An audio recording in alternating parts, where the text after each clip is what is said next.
경북대학교에서 온 이성주라고 합니다. 오늘 제가 여러분들하고 이야기를 나눌 주제는 동북아시아의 국가 형성입니다.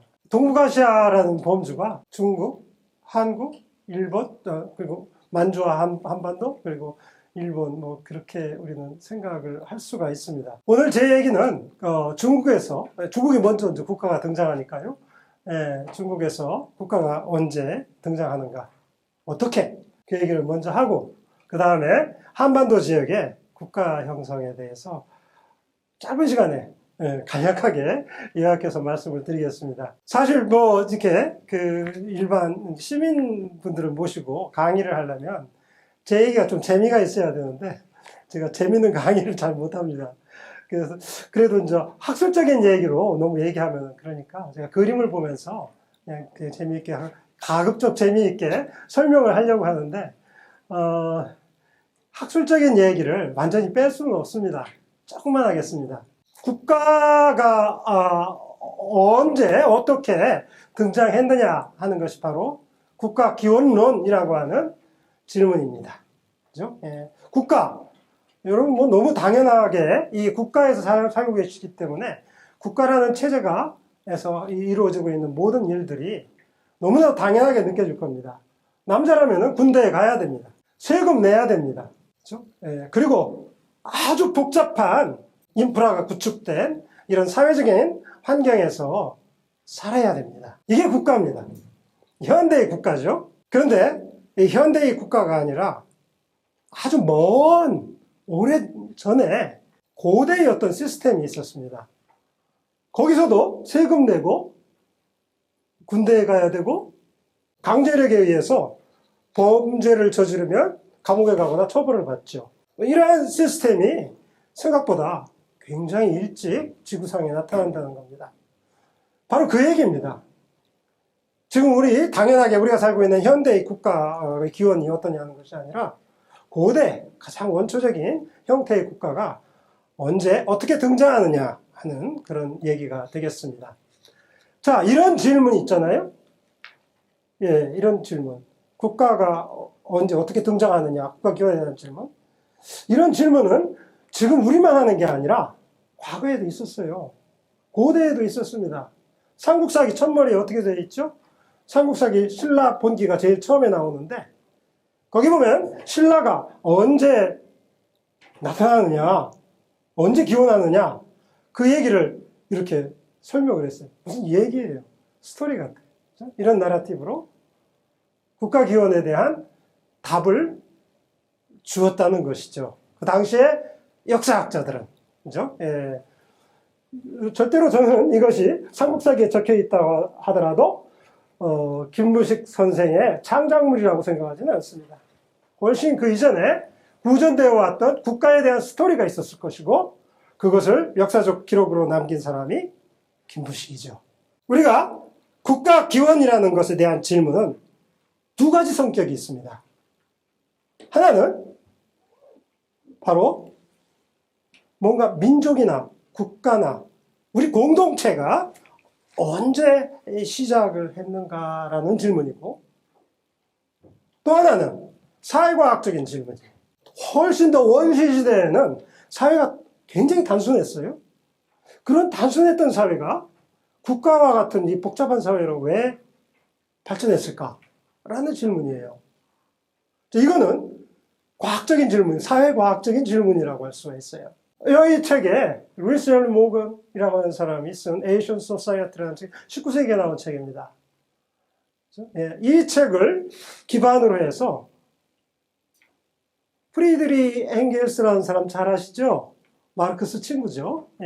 프리드리 엥겔스가 국가, 가족, 사유재산의 기원이라는 책을 집필을 했어요. 이 책이 없었다면 그 얘기를 못하겠죠, 그죠?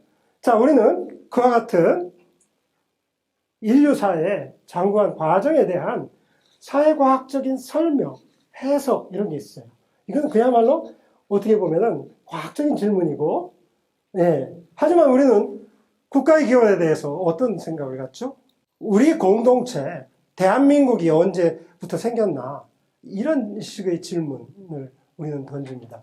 자, 이거는 아주 극단적인 형태라고 할 수 있습니다만, 평양 옆에 있는 대동강변에 있는 그 단군릉이라는 것을 발굴을 해가지고, 거기다가 이와 같은 터무니없는 이 엄청난 피라미드를 건설해 놓고 단군릉이라고 숭배하는 거예요.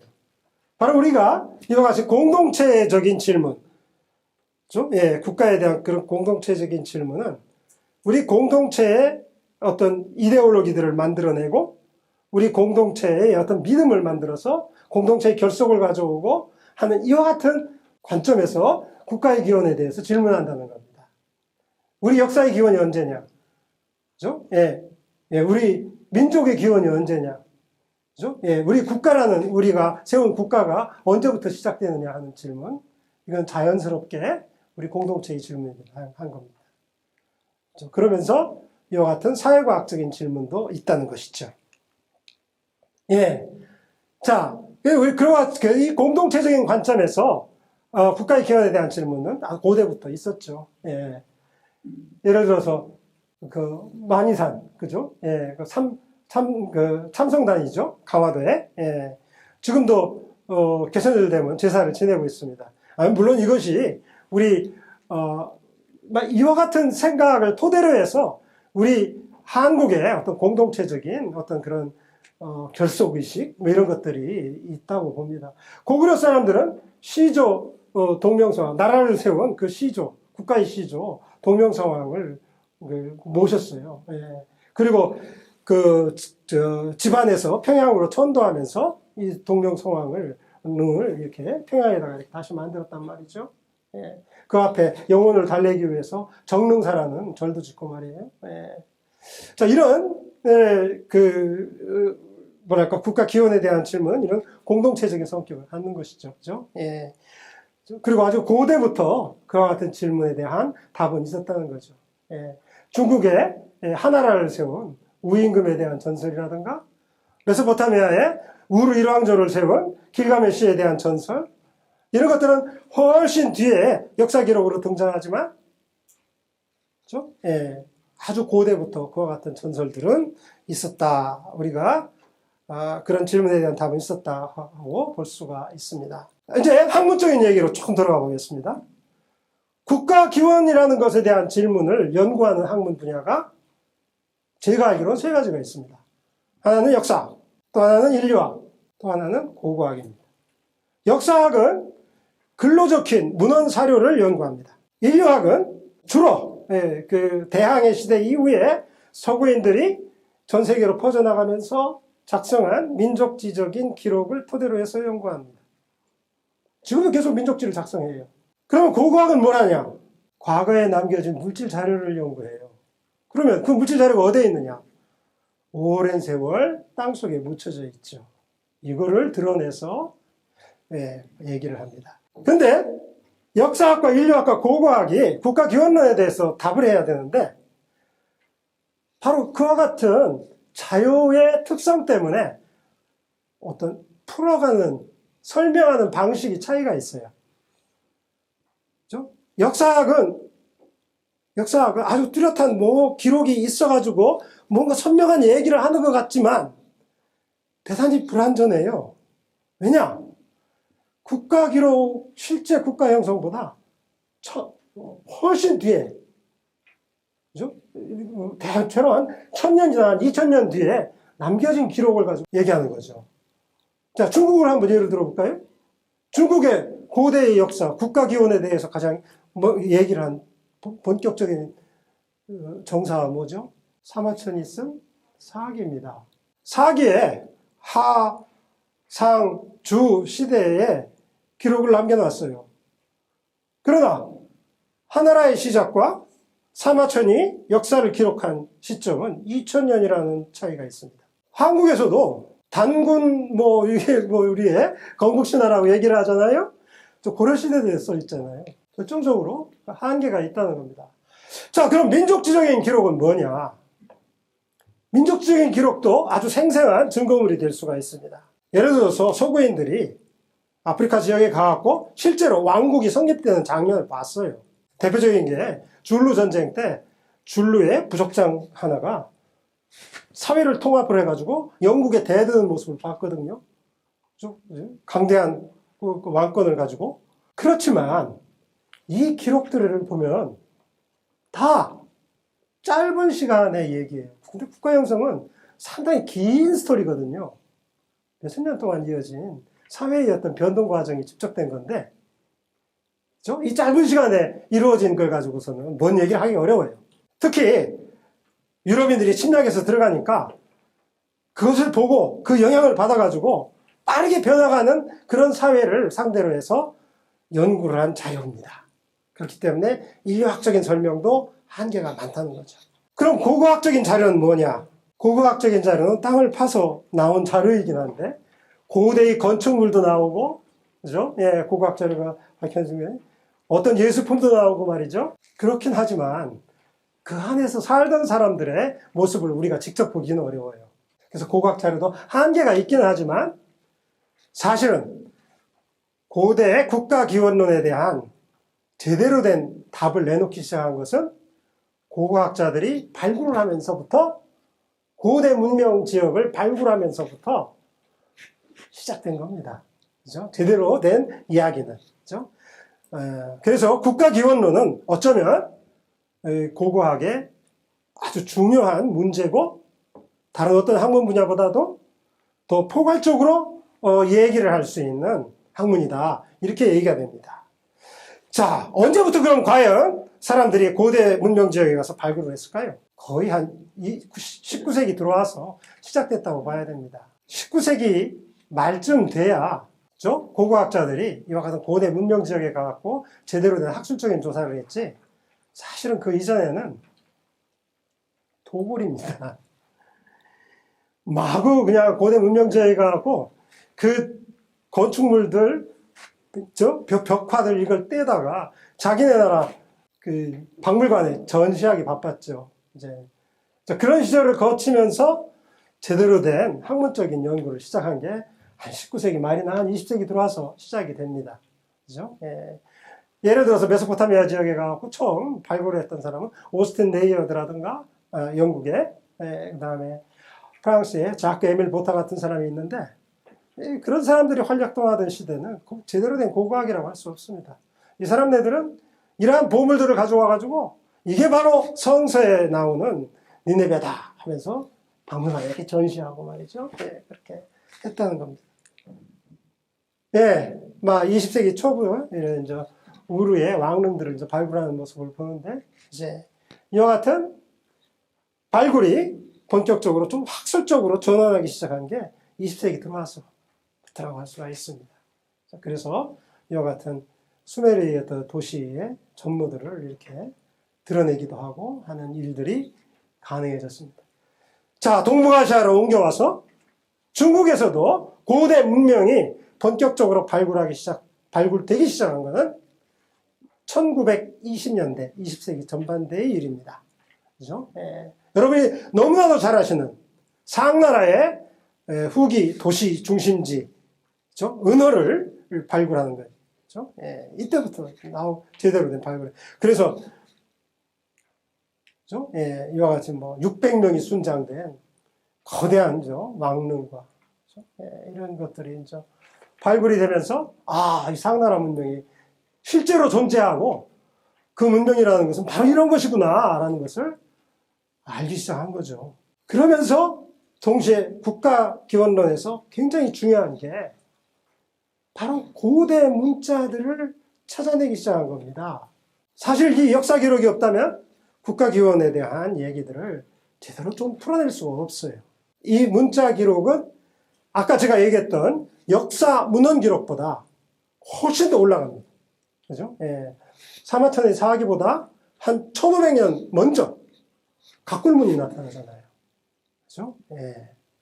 그런 것처럼 이와 같은 고대의 문자들이 발명되고 그 문자 기록들을 해독할 수 있게 되면서 우리가 이 고대 국가의 어떤 기원에 대해서 좀 더 선명한 모습에 다가가기 시작했습니다. 근데 문자가 발명돼가지고 사용되는 것을 보면 아주 흥미로워요.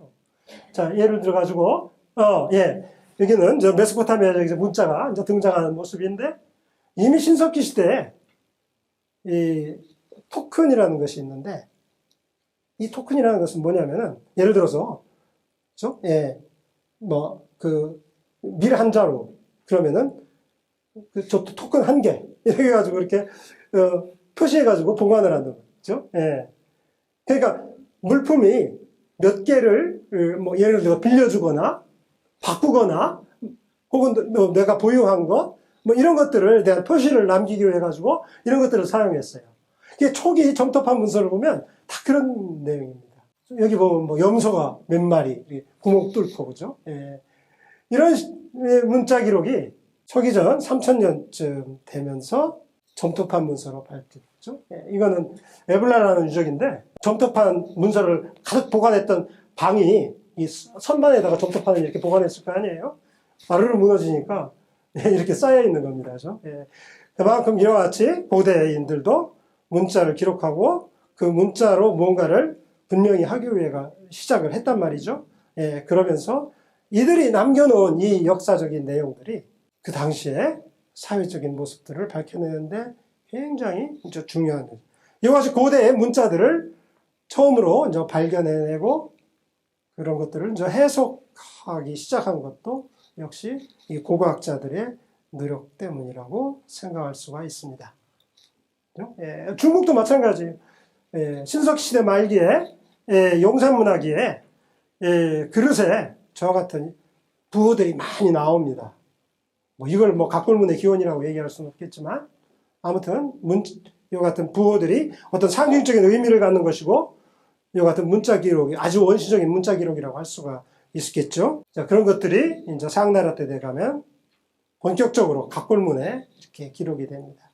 각골문의 기록 내용이야 뭐 제사 점치고 그러기 위한 것이기 때문에 뭐 전쟁을 치러 나가서 이것이 될 것이냐 말 것이냐 뭐 이런 것들을 이제 점치고 하는 그런 것이기 때문에 본격적인 역사 기록이라고는 할 수 없습니다만 그래도 이것을 통해서 우리가 많은 그 사회 문화적인 양상들을 추측을 해볼 수가 있다는 것입니다. 이와 같은 노력이 한 20세기 전반까지 제가 얘기를 했어요. 자, 20세기 전반까지의 국가 기원에 대한 논의들은 그것이 인류학적인 논의든 고고학적인 논의든 아주 초보적인 수준이었어요. 특히 고고학은 이 당시 20세기 전반까지만 하더라도 좀 연대 맞추기 그런 쪽에 더 많은 노력을 기울였고 뭔가 국가가 언제 기원한다든가 이런 사회과학적인 설명에 대해서는 그리 이렇게 선뜻 좋은 얘기를 못 내놨습니다. 자, 그러다가 본격적으로 이 국가 기원론에서 여러 가지 그 당시까지 고고학 자료, 인류학 자료들을 종합을 해서 뭔가 국가의 기원에 대한 얘기들을, 그럴듯한 얘기들을 내놓기 시작한 게 20세기 한 중반쯤 돼서 시작됩니다. 그 중에 대표적으로 이제 그 당시 어떤 진화주의를 신봉했던 인류학자 가운데 엘만 서비스라는 인물이 있습니다. 아직도 우리가 국가의 발전 단계, 국가로 가는 과정을 얘기할 때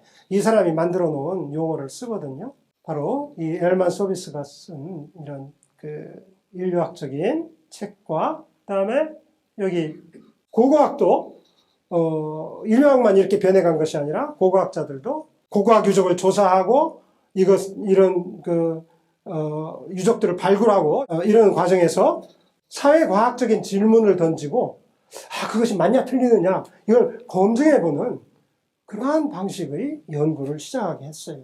그래서 아주 국가 기원론에 대한 어떤 대규모 프로젝트 같은 것들을 만들어가지고 몇 년간 그 지역에 가서 조사하고 연구하고 그래서 설명을 내놓는 그러한 연구가 20세기 중반쯤 돼가지고 본격적으로 시작이 되었다는 것이죠.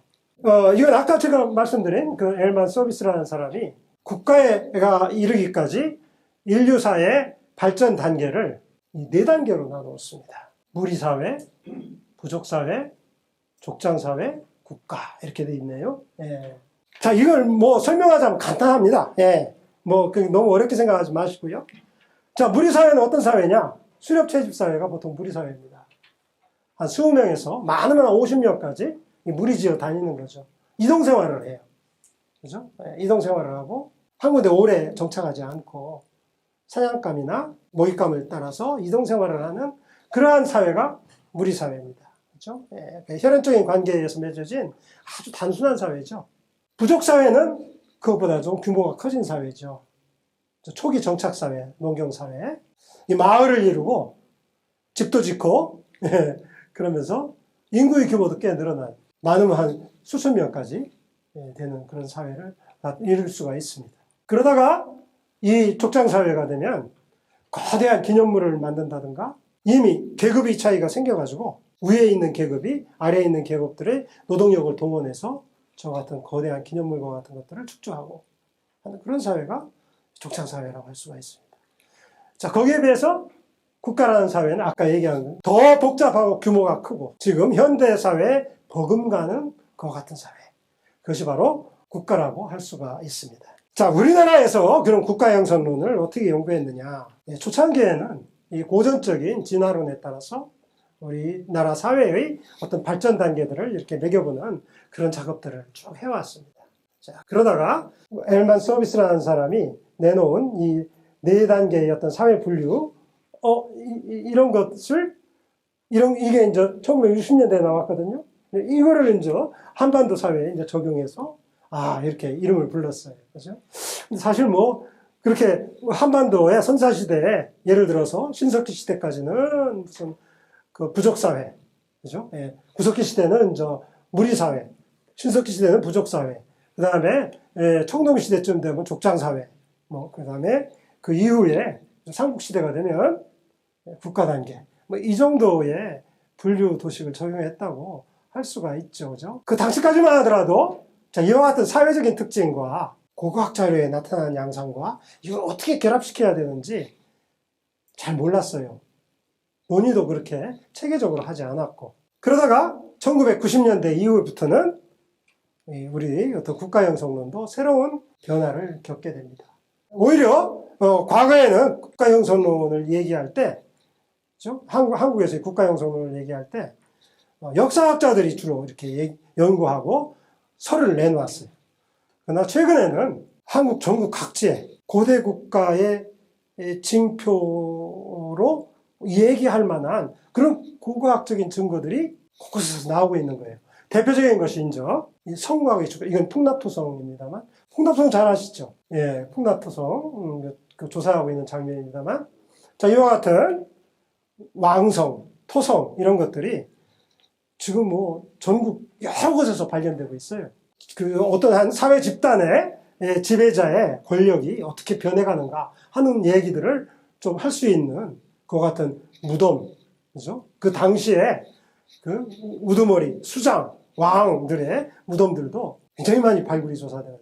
이런 자료들을 가지고 우리가 국가형성론을 좀 더 구체적으로 좀 흥미롭게 얘기할 수 있는 단계가 되었다. 이렇게 말할 수가 있습니다. 그러면 동북아시아에서 제가 중국이 가장 먼저 국가가 형성됐다고 했죠. 중국에서 하왕조가 가장 이른 국가였다. 이렇게 사마천의 사기에 이렇게 기록이 됐습니다. 사마천의 사기를 보면 기원전 841년, 소위 말해서 공하원년이라고 하는 이 시기부터 사마천이 아주 구체적으로 제후의 연표를 기록을 했어요.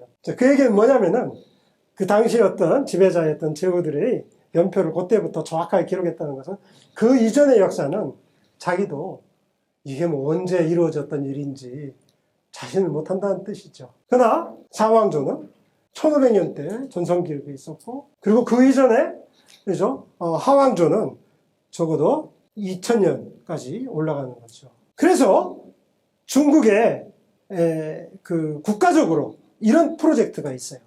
하상주 단대 공정. 이게 무슨 얘기냐면, 단대라는 것은 연대를 끊는다는 얘기인데, 고대의 이 고고학적인 자료들, 그 다음에 역사 기록들, 그리고 심지어 각종 천문 기록들, 이런 것까지 다 동원해서 역사 기록과 고고학 자료와 고고학 유적에서 나오는 방사성 탄소연대 측정법에 의해서 과학적으로 측정된 연대, 이런 것들을 결합을 시켜가지고 이 짜맞추기를 한 거예요. 그래서, 짜맞추기를 해서, 하나라가 진짜 언제부터 시작했고, 하나라의 그 시대에 이 뭐 유적이나 그때 당시에 저 궁궐은 어떻고 이런 얘기들을 이제 하기 위해 가지고 요거를 이렇게 짜맞추는 그런 작업을 했다. 국가적으로 이 프로젝트를 1990년대에 진행을 했습니다. 사실은 1930년, 20년대, 30년대부터 본격적으로 발굴되었던 상왕조까지는 누구도 부인하지 못하는 국가 단계. 근데 최근에 이와 같은 그 중국 학계에서는 상왕조부터 국가 단계로 얘기하는 것이 아니라 그보다 앞선 하왕조부터 국가 단계다 이렇게 얘기하기 시작했습니다. 자, 왜 이런 얘기가 가능했냐? 바로 이리두라고 하는 유적입니다. 중국 학자들은 얼리토우라고 부르죠. 이거는 유적 박물관입니다. 유네스코 세계문화유산에 등재되어 있는 유적이에요. 이게 본격적으로 1960년대부터 발굴되기 시작했습니다만 본격적으로 얼리토우가 상왕조식일 것이고 하는 얘기는 최근에 1990년대부터 본격적으로 논의가 되기 시작을 했습니다. 자, 보면은 저 위에 낙양에 있습니다. 중국의 고대의 왕조들은 사실은 서안, 낙양, 그 일대를 벗어나지 않습니다. 그 일대가 중국 문명의 핵심 지역은 확실합니다. 그렇죠? 그래서 보면은 그 상왕조의 중심 권역이 이렇겠다면 하왕조의 중심 권역은 이렇고 뭐 주왕조의 중심 권역은 이렇다. 그 하왕조의 중심 권역이 저렇게 뭐 넓었다는 것은 아니고요. 그 문화가 얼리토우 문화라는 것을 얘기를 하고 얼리토우 유적에서 나오는 그 문화를 대표로 하는 그와 같은 문화의 범위를 저렇게 얘기를 한 겁니다. 그러면서 얼리토우 유적 자체는 자, 이 정도 범위에 돼 있다. 그리고 여기 500m니까 한 2km쯤 돼요. 여기 직경. 그 안에 얼리토우 유적이 있습니다. 그렇죠? 그리고 바로 이 네모난 여기가 궁전지가 발견된 핵심 권역이라고 할 수가 있습니다. 바로 이게 이제 궁전지가 발굴된 유적이라고 하는데 그 흙을 콱콱 다져가지고 말이죠. 담을 높이 쌓고 그다음에 이렇게 문지를 좀 크고 화려하게 이렇게 만들어내고 그다음에 여기 전당이라고 하는 이 대형 건축물이 한가운데 있는 이와 같은 유적이 발굴이 된 겁니다. 이 얼리토우 문화를 중국 고고학자들은 BC 한 1900년부터 1600년까지 보고 있습니다. 그렇죠? 상왕조하고 이렇게 부분적으로 겹쳐 있어요. 하왕조. 그들이 얘기하는 하왕조는. 그리고 또 하나의 이 궁전지, 2호 궁전지는 또 이와 같이 담을 두르고 역시 전당을 한 가운데다 두고 그 전면에 큰 문을 이렇게 낸 그와 같은 유적지입니다. 그렇죠? 그래서 박물관에는 이와 같이 궁전 모형이 이렇게 전시되어 있습니다. 그렇죠? 자, 여기 얼리토우 유적 범위가 이렇고요. 다음에 여기에 궁성이 이렇게 있고 그 안에 이렇게 궁전지 2개가 있죠. 사실은 궁전지가 여러 겹으로 되어 있어가지고 그 뭐 4개, 5개 이렇게 겹쳐져 있습니다. 그렇죠? 그래서 대표적인 궁전지가 1호, 2호 궁전지라고 할 수가 있습니다. 그리고 여러 청동 공방지라든가 저기 서쪽에서 수입해온, 서방에서 수입해온 터키석 그런 가공하는 그런 공방지라든가 그 다음에 제사유구라든가 그 당시 분묘 유적들이 이 얼리토우 유적 안에 이렇게 있습니다. 그렇죠? 이건 다 무덤에서 나온 것들인데요. 상나라까지 이어지는 그 옥기 형식이 이때 거의 다 나옵니다. 청동 제기도 이미 이때 얼리토우 단계에 나옵니다. 상문형으로 이어지는 것이죠. 그렇죠? 그리고 이 터키석으로 장식된 이와 같은 태식, 그다음에 이 무덤 바닥에 이렇게 깔려 있는 겁니다만 용문이라고 보통 얘기를 합니다. 용문으로 장식된 터키석으로 이렇게 화려하게 장식된 용문이 이와 같은 중국의 어떤 신화와 어떤 권력과 그다음에 종교적인 이런 모습들이 이미 이 하왕조 시기에 등장했고 바로 이 하왕조가 역사적으로 실제했고 그것이 바로 이 유적이다. 이렇게 얘기를 하면서 하왕조가 역사적 실체로 되어 있습니다. 그러나 중요한 것은 당시에 문자 기록은 없어요. 각골문은 사왕조부터 나오기 시작합니다. 이 때문에 이 시대를 완전한 역사 시대라고 할 수 없고, 어쨌든 중국 학계에서는 이 단계부터 국가 단계다 이렇게 얘기를 합니다. 그런데 그것보다 더 연대가 올라가는 그런 국가 유적들이 나왔다고 최근에 2000년대 들어와서 중국 고고학계에서 얘기가 많습니다. 또 그런 유적들이 꽤 여러 군데 있는데요. 딱 두 가지만 소개하겠습니다. 자, 2000년대에 주로 발굴되었던 량주라고 하는 그와 같은 유적인데요. 양조 유적입니다. 또 하나는 저 위에 산세성에서 상당히 건조한 지대인데요. 발견은 스마오라고 하는 유적이 있습니다. 두 가지를 제가 소개를 하겠습니다. 두 유적 다 신석기 시대 말기로 편년할 수가 있습니다. 양조 유적은 양조 문화라는 것을 이미 1960년대 중국의 아주 유명한 샤나이라는 고고학자가 절강성, 양자강 하류 쪽에 있는 이 평원지대에서 주로 그걸 중심으로 해서 발견되는 신석기 시대 늦은 단계의 문화를 양조 문화다 이렇게 했어요.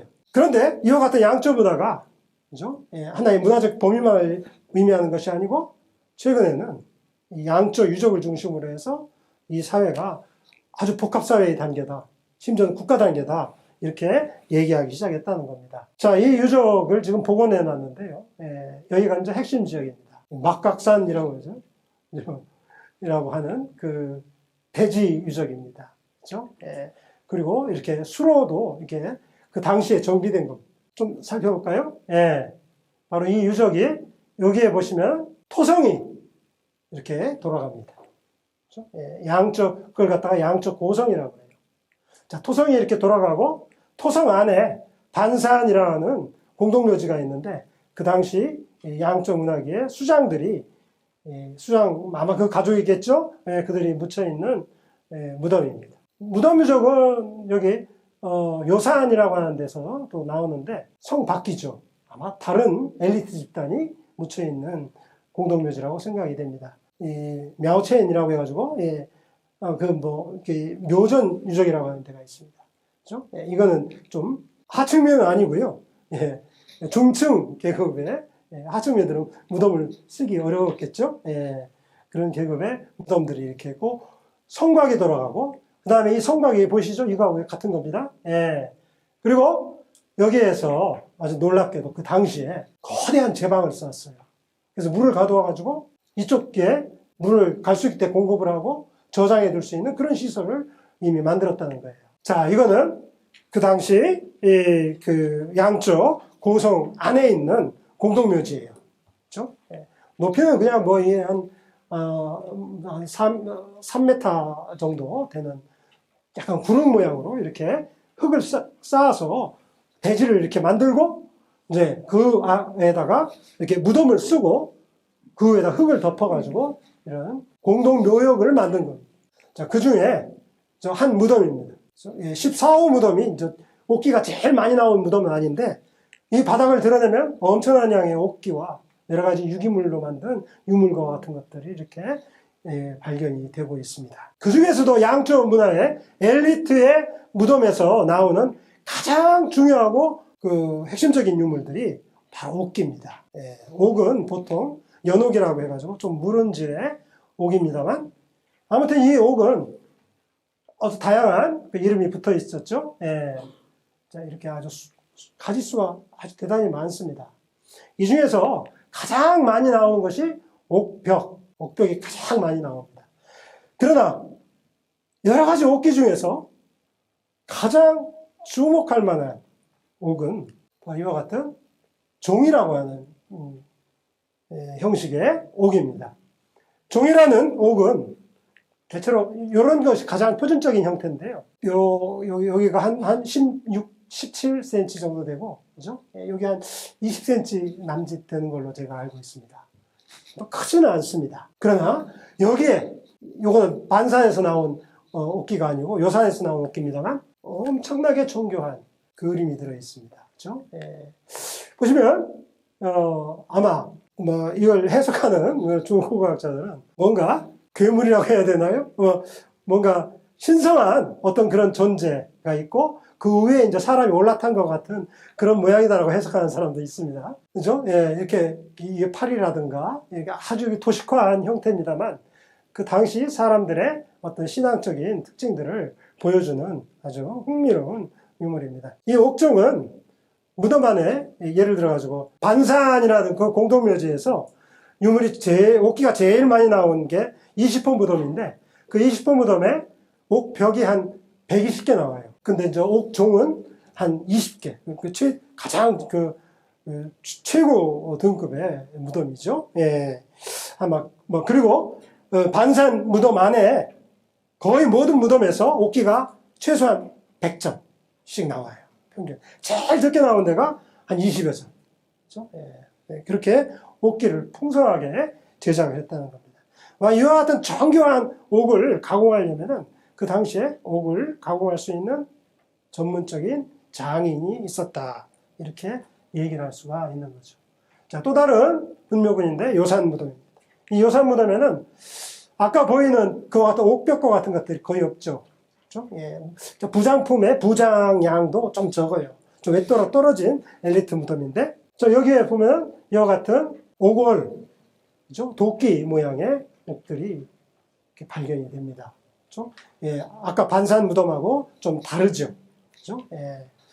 옥의 종류가 상당히 차이가 큽니다. 그래서 심지어는 그 같은 집 떨어져 있으니까 같은 집단의 무덤이 아니다 이렇게 얘기하는 사람도 있습니다만 이것도 양저 고성에서 동남쪽으로 떨어진 곳에 입지한 그 묘전 유적인데요. 자, 이 무덤에는 이렇습니다. 그죠? 주로 토기 그릇 같은 것들이 나와요. 그죠? 예.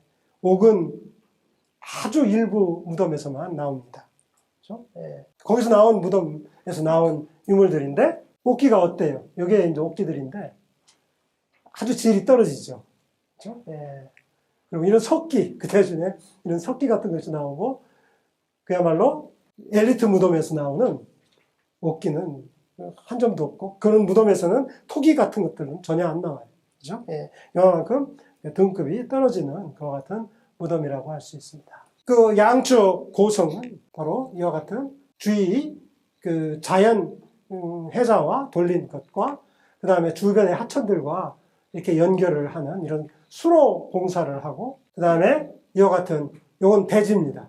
대지를 조성을 해서 사람들이 살고 그 핵심 지역인 바로 미하우자오산이라고 하는 여기가 아마 궁전 혹은 신전 이렇게 해석을 하고 있습니다. 처음에 양적 고성의 형태는 조금 단순한데 나중에 토목공사를 훨씬 더해가지고 대지 조성한 지역이 굉장히 넓어집니다. 아마 이 중심지에 살던 인구가 늘어나고 아마 그렇게 되니까 저렇게 된 것 같습니다. 이거는 발굴 결과를 가지고 보여주는 모식도고요. 바로 이 대지가 현재 복원된 모습은 이렇습니다. 이게 바로 제방유적입니다.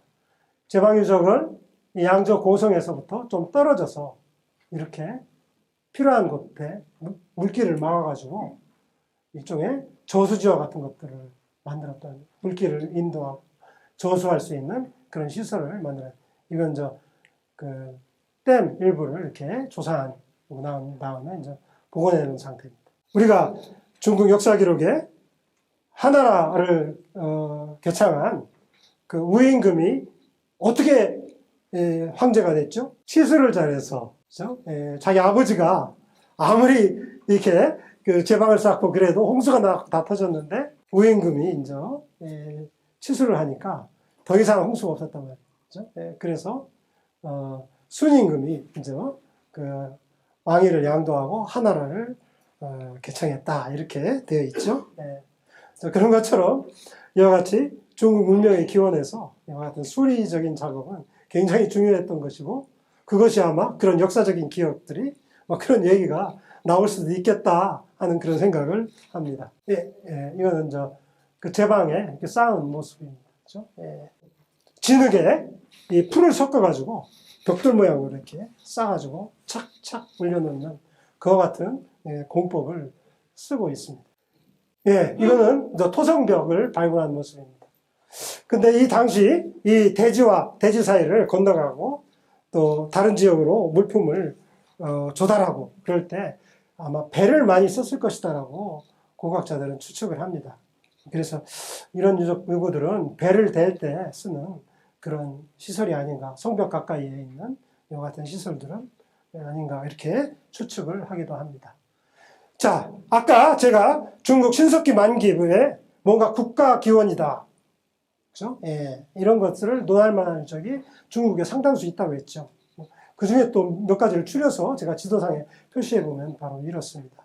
그죠? 예, 특히 중국 고고학자들이 사실은 하나라가 역사적으로 실재한다. 그리고 그게 국가다.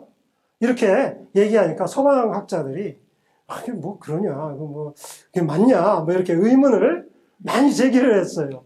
그래서 중국 학자들이 자신들이 발굴한 이런 유적들을 요즘에는 항상 그 발굴한 성과들을 꼭 영어로 써가지고 특히 외국 연구자와 공동으로 작업을 해가지고 이걸 학술적으로 전 세계에 이렇게 홍보를 합니다. 그죠? 예. 아까 제가 얘기했던 량저 문화도 영국의 유명한 고고학 잡지가 있는데 앤티코트라는 잡지가 있어요. 거기에 보면은 또 영국의 아주 세계적으로 유명한 고고학자 중에 컬린 램플이라고 하는 사람이 있는데 이 유적을 발굴한 사람하고 컬린 램플이라고 하는 사람이 같이 논문을 썼는데 거기다가 뭐라고 썼느냐, 역사 기록은 없지만 국가다 이렇게 되었어요. 그래서 아마 국제적으로도 국가 단계의 사회다 좀 이렇게 논의가 되고 있는 셈입니다. 자, 수영암 유적은 산서성에 있습니다. 산서성 약간 좀 위쪽에 있습니다. 황하강이 공유하는 그 안쪽 지점에 있죠. 고르도스 지역, 그렇죠? 네, 가까이 있습니다. 여기는 산꼭대기죠. 예, 산꼭대기에 이렇게 거대한 그 석조 구축물이 있습니다. 예, 1910년대 최근에 무슨 발굴을 아마 계속 할 겁니다. 그렇죠? 예, 그래도 발굴이 이루어질 거라고 생각을 하는데 이게 1km니까 여기가 한 7, 8km 이상 됩니다. 그렇죠? 예. 자, 여기는 바깥 성벽과 외성벽과 내성벽을 축조하고 그 가운데 그들이 궁전지라고 하는 약간 계단식이죠? 가장자리를 석축을 하고 내부에 흙을 채운 그와 같은, 그것도 다져서 채운 그와 같은 대지를 만들고 위에 건물지가 나와요. 그리고 이건 내성벽의 일부입니다만 이건 제가 정확하게 외성벽이 어디서부터 시작되는지 잘 모르겠습니다. 사진 보는 통해서 이게 이제 내성벽입니다. 그렇죠? 엄청난 그 성벽 구조물이죠.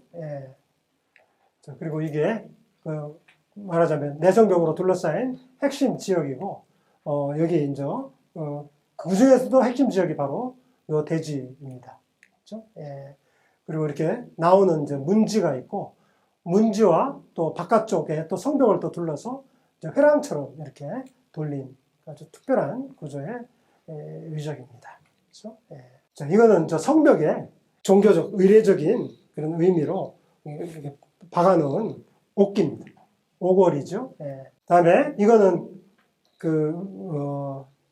성벽, 외성벽 문지에 해당하는, 동남쪽 문지에 해당하는 건데, 구덩이가 원형 구덩이와 장방형 구덩이가 있는데, 그것을 노출해 보니까 사람 두개골만 이렇게 하는 거예요. 이렇게 문지에 이렇게 인신을 희생하는 이와 같은 제사를 지낸 것은 자신들이 쌓는 성벽들이 좀 더 튼튼하고, 그죠? 오래 유지되기를 바라는 그런 마음이지만 너무 잔인하죠. 아마 이 두개골을 좀 분석을 해보니까 이렇게 머리를 정수리가 보이게끔 놓여진, 사람은 목을 떼서 이렇게 묶는 겁니다. 그죠? 예. 근데 나이가 어린 여자들로 되어 있습니다. 그렇죠? 나이가 아주 어린 여자들의 머리를 잘라가지고 이렇게 제사를 지냈던 거죠. 네. 이거는 또 내성벽의 일부입니다. 그렇죠? 예. 내성벽과 내성벽이 그냥 있는 게 아니고 그 바깥쪽에 또다시 성벽을 담처럼 둘러가지고 이렇게 복도처럼 이렇게 만들어 놓은 이와 같은 모습입니다. 그리고 성벽 하단석들, 주로 하단석에 이와 같은 아주 독특한 석조 장식들이 있습니다. 그렇죠? 예. 이거는 대체로 사람 얼굴, 그 다음에 신인, 그러니까 신적인 존재의 얼굴 모양 이런 것들을 아마 도안해 놓은 것이라고 생각이 되는데, 이건 좀 구체적인 사람 모양 같죠? 귀가 있고 귀걸이까지 이렇게 달아가지고 표시를 했습니다. 이것도 인면과 같다고 생각을 합니다.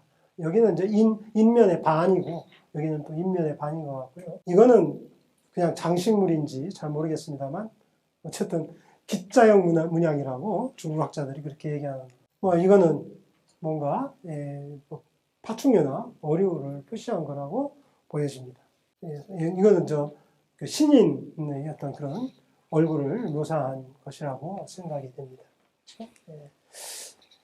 자, 이처럼 용산문화 말기 대체로 2500년에서 2000년 사이 이때 이미 중국에는 국가가 성립됐다는 얘기들이 요즘 보편적으로 나오고 그 중에 상당히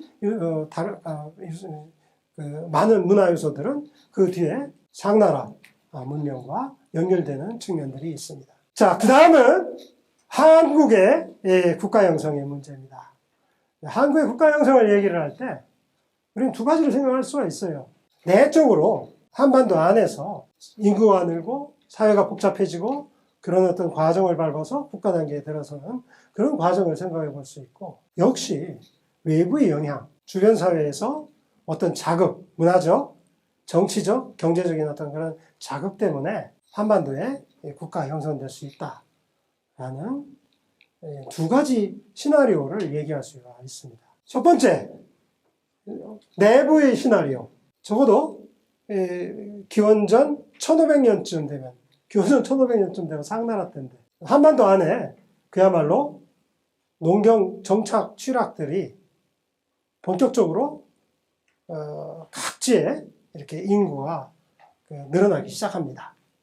자, 그러면서 유족의 수도 늘고, 말하자면 농경 취락들이 굉장히 늘어나기 시작해요.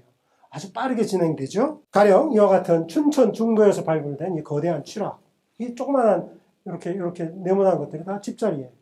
물론 여러 세대의 집자리가 누적됐지만 실제로 한 시기의 집자리를 따져도 굉장히 많은 수의 사람들이 이 좁은 땅에 살았다는 겁니다. 그러면서 사람들이 이렇게 흩어져 살 수도 있지만 사람들이 모여 살 수도 있어요. 그러면은 그 모인 취락이 규모가 아주 커지면 그 안에 사람들 사이에 관계가 복잡해지고 특히 이 계급적인 차이가 나타나고, 그러면서 사회가 복잡한 사회로 갈 수가 있는 것이죠.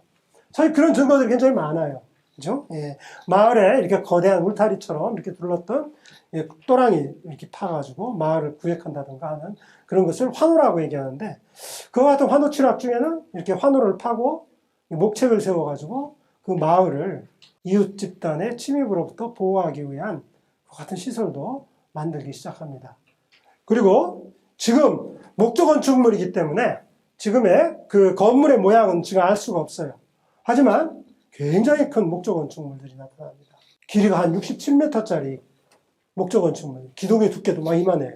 그래서 이와 같은 목조 건축물, 이게 사천 이금동에서 나온 목조 건축물입니다만, 어떤 사람은 이걸 신전이라고 하기도 하고 마을의 공동 집회소라고도 하고, 어떤 것이든 대단히 규모가 큰 그런 모습이죠. 부여의 송궁리라고 하는 유적이 있습니다. 우리나라 청동기 시대의 대표적인 유적입니다. 최근에 이 송궁리 유적의 구릉지대 위를 이렇게 발굴해 보니까 그야말로 이 엄청난 그 기둥구멍, 이게 나무 기둥을 세웠던 자리입니다. 자, 이것이 마치 어떤 열처럼 이렇게 기념물적으로 이렇게 거대한 기둥을 세운 그 같은 그야말로 건조물이라고 해석하는 사람도 있고, 하나 이것도 건물이다 이렇게 얘기하는 연구자들도 있습니다만, 자, 그런 것들이 이제 발견되죠.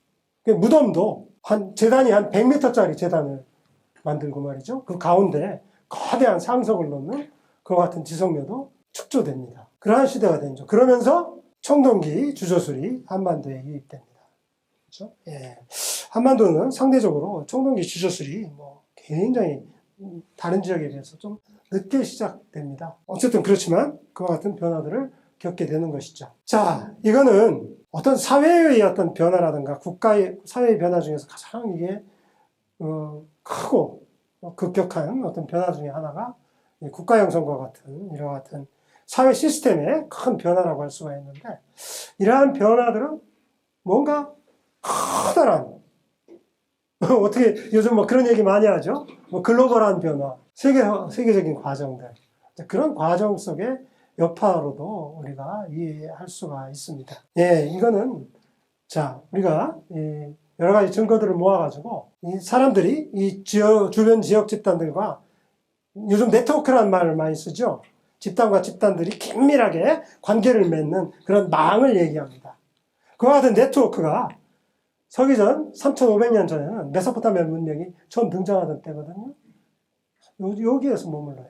자, 2500년대도 동쪽 지역에는 이와 같은 사회 집단들 사이 긴밀한 네트워크가 안 만들어집니다. 그러니까 사실은 2500년 전에 사실은 어떤 물품들이 원거리로 교역되는 일은 많아도 이렇게 원거리로 그냥 사람과 사람을 건너서 그렇게 하는 것이 아니고 꽤 먼 집단의 존재가 알고 그들과 직접적으로 교류하는 그와 같은 사회를 말하는 것이죠. 서기전 2000년까지도 이렇게 1500년대야 상나라 문명이 등장하면서 중국대 이렇게 아주 긴밀한 네트워크가 만들어져요. 그렇죠? 저기 남쪽에 장강유역에 있는 청동광이 개발돼가지고 상나라 중심지인 황하강 유역, 상나라 중심지까지 직접 운반되는 그런 시스템이 상나라 때 이제 만들어지는 겁니다. 동방이 약간 늦죠. 그러면서 양 지역이 연결되는 것은 양 대륙 끝에 로마 제국과 중국 진안 제국이 성립하는 이때부터 실크로드가 열리고 그야말로 직접적으로 저기 중국에 물건을 팔러 가겠다라는 목적을 가지고 여기서 출발을 하는 겁니다. 그런 글로벌한 시스템들이 이제 만들어지는 것이죠. 그렇죠? 아마 이런 차원에서 저는 지금 이 얘기를 왜 하느냐면 한반도의 국가 형성이라는 것이 이런 글로벌한 변화와 관계가 있고 외부의 영향을 우리가 얘기하지 않으면 안 된다 하는 그런 얘기를 하고 싶어서입니다. 자, 그러면서 서기전 2000년기에서 1000년기 그 사이에 그렇죠? 이 뭔가 그 이전에 볼 수 없었던 동북아시아 일대에 뭔가 상호작용, 그죠? 집단과 집단들이 서로의 존재를 알고 이렇게 하기 시작하는 그런 낌새가 보이기 시작하는 거죠, 그죠? 그건 바로 이 내륙 아시아 쪽으로, 그죠? 청동기 문화가 밀려 들어오고, 그죠? 자, 이 만주 지역에 이 청동기 문화가 본격화되는 바로 그 시점에. 자, 그리고 중원에 고대 국가가 성립하고 중원에 청동기 문명이 성립하고 그리고 한반도 지역과 이런 지역들이 이와 같은 여파로 영향을 받기 시작을 한다는 겁니다. 자, 중원의 청동기 문화와 만주와 한반도에 걸친 청동기 문화는 완전히 질적으로 다릅니다. 중원에는 청동기를 가지고 뭘 만드느냐? 제기, 술그릇, 그죠? 고깃그릇, 제사 지내는 그릇을 정교하게 제작을 했단 말이죠. 그러나 한반도 지역에 그리고 만주 지역의 청동기는 청동무기, 샤만, 무당이 쓰는 무구 이런 것들을 청동기로 만들어요. 그래서 양 지역 사이에 커다란 차이가 있습니다. 자, 그러는 가운데서도 양 지역 사이에 본격적인 뭔가 상호 영향이 주고받습니다. 대체로 만주와 한반도 일대가 농경 취락들이 등장을 하고 아까 얘기했던 것처럼 소위 말해서 청동기 시대라는 것이 시작되는 바로 그것은 뭐냐면은 중국의 상하 문명이 성립한 바로 그 시점이에요. 우리가 이걸 우연이라고 볼 수는 없거든요. 자, 그러면서 한반도 지역에 중국의 중원 문명이 등장하면서 한반도 지역은 직간접적으로 영향을 받기 시작합니다. 자, 이러한 변화들이 보다 본격화되는 것은 중국의 진안 제국이 성립하면서 본격적으로 시작됩니다. 예를 들어서 중국의 상하 문명의 어떤 중심권역은 여기고요. 상하의 어떤 세력권은 1500년까지 한 이 정도에 머무릅니다. 서주 시기가 돼도 한 서기전 1100년 무렵에 이 정도까지 지금의 어떤 북경 지역을 중심으로 그 지역까지 이제 올라갑니다. 자, 그러다가 춘추 시대가 지나고 전국 시대가 되면 연나라가 동쪽으로 확장해 들어오기 시작합니다. 대체로 서기전 한 300년을 전후한 시기입니다. 이러면서 뭔가 한반도에도 뭔가 직접적인 영향이 시작이 됩니다. 중원의 물품들이 한반도에 조금씩 들어오기 시작하는 게 바로 이 시점부터예요. 자, 그러면서 본격적으로 한반도 지역이 중원 문명과 중원 고대 국가와 직접적으로 거래를 하기 시작하는 것이 한제국이 성립하면서 본격적으로 시작됩니다. 아마 이거를 우리 관점에서 보면 그쪽과 직접적인 교류가 시작되었다, 이렇게 우리가 얘기를 할 수 있지만, 우리가 중원의 관점에서 보면 이런 게 아닐까 싶어요. 자, 여러분, 진시황이 제국을 통일하고 제일 먼저 한 일이 뭡니까? 천하 순행을 했죠. 왜 했을까요? 자기가 통일한 제국의 땅 모양을, 지리적인 풍토를 다 보고 싶었을 거예요. 그죠? 저라도 그랬을 것 같아. 진시황이 산둥바도 끄트머리까지 왔죠. 예, 이게 역사 기록이 있는 얘기니까. 그 다음에 성산에 올라갔다, 지부산에 올라가 비석을 세웠다, 이런 말이 나옵니다. 최근에 발굴을 했는데 이게 그 지부산으로 추정되었거든요. 예, 그래서 진나라 때 옥기를 묻은 그런 흔적들이 나오는 겁니다. 왜 동쪽 끝에 가갖고 바라봤을까요? 그래 바라보면서 무슨 생각을 했을까요? 아마 제가 진나라 시황제가 이제 죽기 싫어가지고 불로초를 얻으러 서복을 파견했잖아요. 아마 그것도 그럴 겁니다. 먼 세상에 대해서 자기가 아직 가보지 못하고, 그죠? 잘 모르는 세계를 보면서, 그죠? 예, 제국의 황제가 아마 먼 세계에 대한 관심을 갖고 아마 진출을 하려고 뭐 그렇게 생각을 안 했겠습니까? 자, 그러면서 한나라 때 전환시대가 되면 뭔가 한나라 사람, 그러면 일본 열도에 있는 사람, 그리고 우리나라 해안에 있는 사람들이 배를 타고 왔다 갔다 하면서 교역을 한 흔적들이 나오기 시작합니다. 사천에 늑도라는 섬이 있습니다. 예, 지금 사천시, 옛날에는 삼천포시라고 하는데요. 아주 가깝습니다. 육지에서. 그죠? 근데 이게 그 섬으로 이렇게 좀 둘러싸이고 그래가지고 좀 뭔가 이 연해 항로를 따라서 가다 보면 뭔가 이렇게 딱 정박하고 숨기기 좋고 아주 그런 지리적인 위치에 있습니다. 거기에 한 200년 동안 사람들이 집중적으로 거주했는데, 섬에서 농사 짓고 그 안에서 먹고 살 것도 없을 텐데, 그죠? 거기서 농사 져가지고 먹고 살겠어요, 그죠? 근데 엄청나게 많은 주거지가 나오고, 막 유물이 한 200년 동안 살았지만 한 산더미처럼 쌓여요, 그죠? 폐청의 유물들이. 그렇게 그 당시로 보면 도시와 비슷한, 그죠? 예, 그런 교역의 장소죠, 그죠? 예, 이런 무역 거점과 같은 것들이 만들어지게 된다는 겁니다. 실제로 그 유적에서는 이와 같은 중국에서 가져온 이 오수전이나 반량전, 그 다음에 청동으로 만든 화살초, 그 다음에 그 토기, 이런 것들이 이제 나오고 있습니다. 자, 이렇게 그 당시에 이제 낭랑을 설치하고 이렇게 연안 항로를 따라서 막 이런 것들이 이제 최근에 광주 봉영동에서도 오수전 한 걸음이가 나왔지 않습니까? 예, 그런 것처럼 이와 같은 교역이 본격적으로 시작하는 것이 대충 한 서기전 1세기부터 그렇죠? 예, 시작이 됩니다. 그렇죠? 예.